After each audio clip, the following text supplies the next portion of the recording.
te parece el concepto que tienen los Kirchner y cuál es el límite que se les puede poner?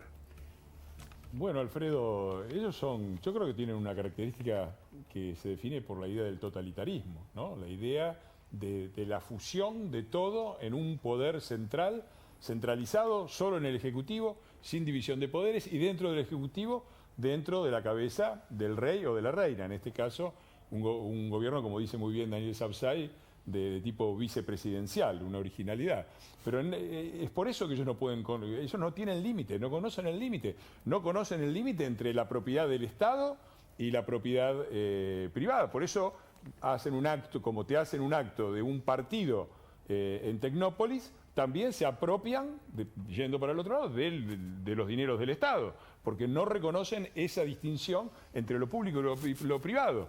Lo dicen, se les cuela en todo. Cuando dicen, porque yo pagué tal cosa, o yo, digo, pagaste con los impuestos que son del Estado. Es decir, no es que vos pagaste, aunque seas el presidente, la vicepresidenta o quien sea. Y esta confusión es permanente. El rol, y es una confusión histórica en el peronismo, ¿no? La diferencia entre el país, el Estado, la diferencia entre el Estado y el gobierno, la diferencia entre el gobierno y el partido, para ellos es todo lo mismo, porque lo que tienen en la cabeza es la idea del ancien régime, ¿no? del antiguo régimen, en donde el soberano es el soberano, no hay división de poderes, no hay justicia independiente, todo lo que existe en el reino es propiedad del rey y a lo sumo te lo deja usar en carácter de usufructo y como una concesión. No, solo quería decir que lo que le molestó a Cristina fue la pregunta que le hicimos del golpismo. No sé si vieron. Claro, pero claro.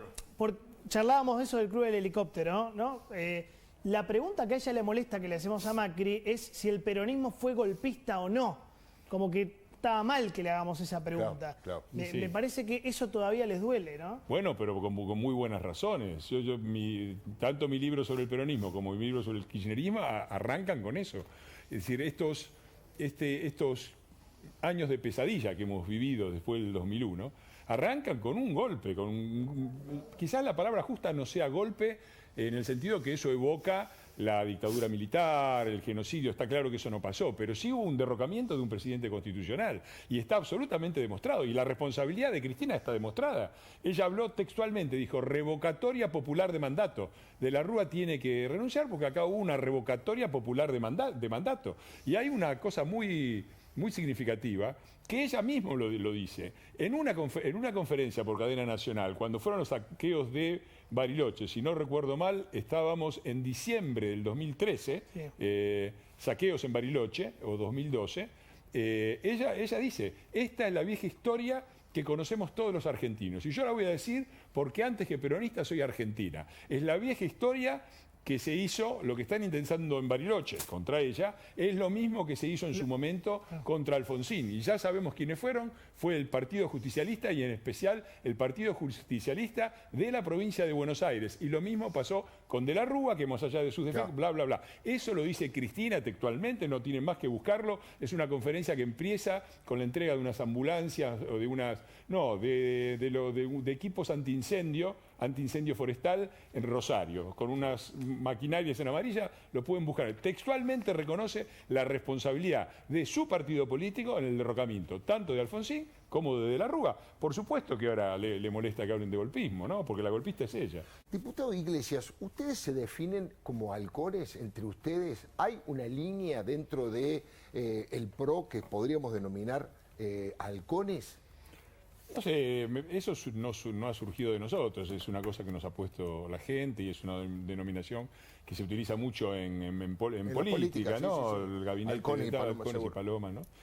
A mí me parece que, a mí no me gusta mucho referirme en esos términos, me parece necesario, sobre todo en este momento, insistir en la gran diferencia y la verdadera grieta que existe, que es entre nosotros y ellos. Eso está muy claro que nuestros adversarios y enemigos de la República son los que están del otro lado, y nosotros podemos tener diferencias. Y sí, por cierto, como existen en todos los partidos del mundo, existen quienes tienen una visión más crítica del kirchnerismo, quienes tienen una visión menos crítica, existe también quienes tenemos una visión más crítica del peronismo, yo por ejemplo, que otros vienen directamente del peronismo, claro. Y existen diferencias, esas diferencias son mucho menores que las coincidencias, porque acá hay dos cosas, que es lo que se define en esta... Los países, exitosos, los países que han logrado progreso, progreso social, progreso económico, se basan en dos cosas, en dos grandes sistemas. Un sistema económico basado en el capitalismo, en la actividad privada, donde el Estado cumple funciones de regulación, de construcción de infraestructura,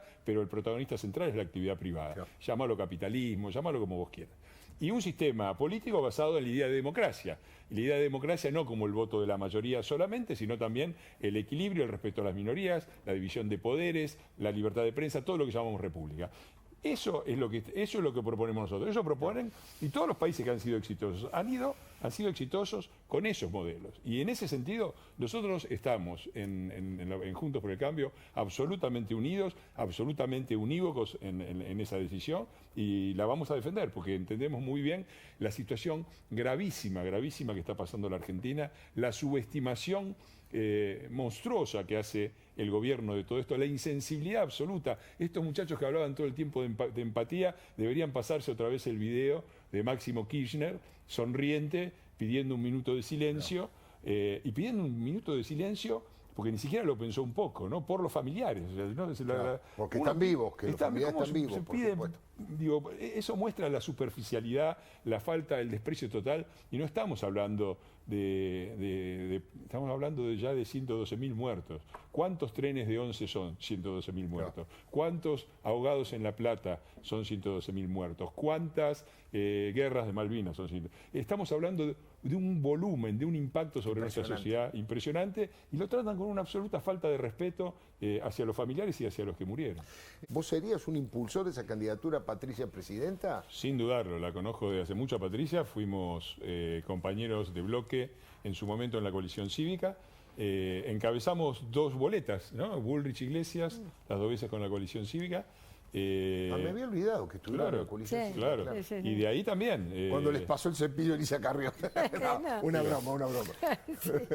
Bueno, así la política. Y desde luego que la apoyaría, me parece que tiene las cualidades y el coraje. Se va a necesitar mucho coraje. Ahora, falta mucho para el 2023, hay otros candidatos a los que también lo apoyaría Mauricio, sin dudarlo, y me parece que ahí es donde nos definimos. Nos definimos por una actitud firme. Y la verdad es que si queremos volver al 2023 al gobierno, nosotros no tenemos que repetir los errores ni tampoco las dudas, que eran absolutamente lógicas en el 2015, pero no lo van a hacer ahora, porque la situación va a ser muchísimo más grave y porque nosotros vamos a tener ya la experiencia. Es razonable que un gobierno civil no peronista, después de 5 derrocamientos de gobiernos civiles no peronistas, ¿no? Irigoyen, Ilia, Frondizi, Ilia, Alfonsín de la Rúa. 5 presidentes voltearon, los muchachos o los militares o los dos juntos.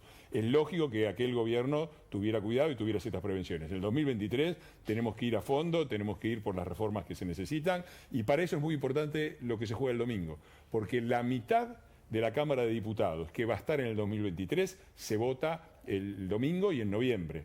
Y 1/3 de los senadores se votan entre el domingo y noviembre. Entonces, si queremos un gobierno, yo le digo esto a los ciudadanos, porque es fácil decir no hicieron estas reformas, no hicieron lo otro, tuvimos muy poco poder político y uno de los grandes problemas fue el Congreso. No tener mayorías en el Congreso y tener un bloque en senadores que desde 1983 es una máquina de vetar y de votar a favor del peronismo y los poderes corporativos. Si queremos un gobierno en el 2023 que no solamente llegue al gobierno, sino que pueda hacer muchas de las reformas que quedaron pendientes, tenemos que votar fuerte y bien en el 21, en las PASO ahora, ya mismo, en noviembre. Las generales. El domingo lo votamos a Fernando. En ese acuerdo, ¿entra Cristina, entra Máximo, entra Sergio Massa? En la Constitución parece que no la estudiaron. Me parece básico eso, ¿no? Los argentinos tenemos un acuerdo que es la Constitución. Queremos un acuerdo, bueno, respetemos la Constitución, respetemos las leyes, por lo tanto respetemos la división de poderes, que retiren todos los proyectos que tienen para cargarse al procurador, que retiren los los proyectos que tienen para cargarse la justicia, que retrocedan en todo lo que va en contra directamente de la Constitución, que dejen cosas más concretas, que dejen entrar a los varados. Están jugando la selección argentina, hay 20.000 personas en la cancha y hay como 20.000 argentinos en el exterior que no pueden volver al país. Es un nivel de locura. Bueno, pongámosle que empiecen ellos por poner un poco de racionalidad y después charlamos, porque no se puede hablar con quienes al mismo tiempo dicen que quieren discutir, pero quieren ir por todo, ¿no? Y a mí me parece, después a mí a veces me digo, pero vos no querés ninguna reforma del peronismo. La verdad es que la opinión que yo tenga del peronismo, que yo creo que ellos no se van a reformar y que van a seguir siendo como son y que tienen un gen autoritario propio al que no van a abandonar, esa es mi opinión. Eso no impide que el peronismo, la historia... De hecho, hay un montón de peronistas dentro del PRO. Por supuesto, pero además los intentos que ellos han hecho, han fracasado todos, Y es una lástima, porque cuando yo digo, ¿qué país quiero ver? No, yo no puedo... Es decir, sería estúpido si pensara en un país sin peronismo, claro. Y sería autoritario y antidemocrático si dijera el peronismo tiene que estar afuera. Yo lo que quiero es que el peronismo deje de ser el fulcro, el eje alrededor del cual gira toda la política nacional y que deje de ser quienes se consideran los dueños de todo, los dueños del país, los dueños de la cultura, los dueños... Lo único que falta es que nos den pasaporte a los que no somos peronistas de otro color. Entonces, si quieren algún tipo de diálogo, que empiecen ellos por retirar todas las iniciativas que van en contra de nuestra Constitución, y si no, el diálogo es el que tiene que ser en el Congreso, en las instituciones, afuera nada. Según Victoria Tolosa Paz, son dueños hasta del sexo, pero yo tengo una teoría ahí también que yo creo que el peronismo sí se puede renovar, pero primero tiene que derrotar a Cristina. Cristina ha secuestrado al peronismo, el peronismo se deja secuestrar. Yo empezaría por lo que dijo Patricia. Los dos grandes intentos, por lo menos declamatorios, de reformar el peronismo y de tornarlo un partido republicano, democrático, sí, fueron después de grandes derrotas. Cafiero aparece como la renovación después de la derrota con Alfonsín. Seguro. Y Massa y Alberto y todos estos que estaban en el Frente Renovador y que se ofendían cuando yo les decía Frente Reciclador, sí, aparecieron después también de la derrota. Entonces coincido con Patricia. Yo creo que primero a los muchachos hay que derrotarlos.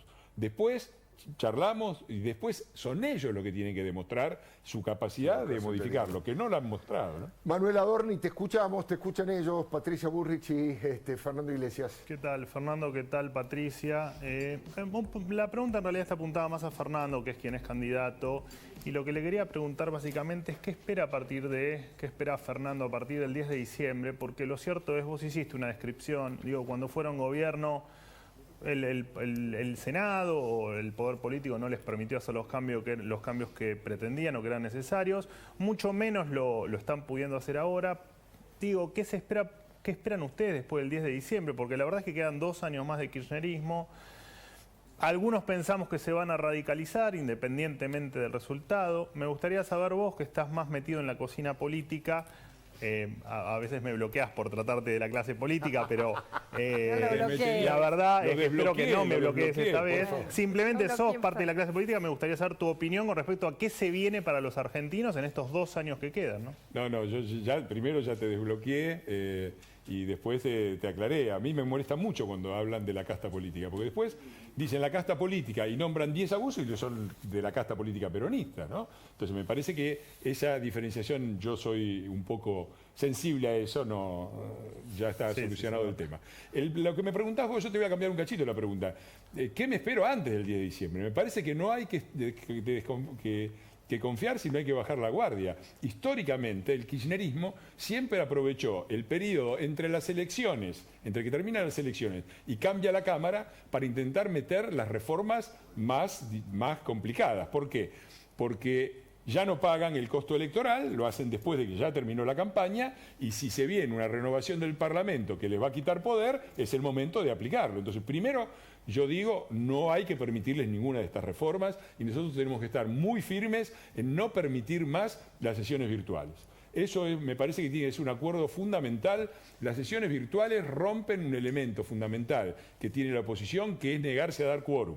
porque te facilita el quórum, y una cosa es votar una ley indigna poniendo la cara y el cuerpo en la Cámara y discutiendo con tus colegas, y otra cosa es escondido atrás de una cámara en tu propia casa y apretando un botoncito. Entonces no tiene que haber más sesiones virtuales porque se está jugando al fútbol, porque ya liberaron todo y porque no tienen... Y ya se vacunaron, además, la inmensa Pero mayoría además la está mayoría vacunada. está vacunado, y además están las cajeras de supermercados, los camioneros, el personal de salud laburando desde el inicio de la pandemia. Es una vergüenza que nosotros todavía estemos considerando lo primero, antes del 10 de diciembre, bloquear toda iniciativa y estar muy atentos para evitarlo. Y después yo creo que ellos se van a radicalizar, porque es la respuesta de manual, la respuesta default que tienen ellos es radicalizarse, y nosotros tenemos que ser capaces de hacer dos cosas. La primera, mostrar que somos una oposición firme y decidida a ponerle límites durante 2 años, pero a la vez tenemos la capacidad de generar una nueva esperanza, un nuevo gobierno que en el 2023 pueda enderezar este barco que va a la deriva con una tripulación que se pelea entre ellos mismos y con un daño social, un daño psicológico, un daño educativo a todos los argentinos, que yo creo que es memorable. Es decir, no he visto nunca, excepto quizás el gobierno de Isabelita fue un desastre parecido, pero nunca he visto en un periodo de tiempo tan corto tanta destrucción de las instituciones, del aparato productivo y tanto sufrimiento de nuestra gente.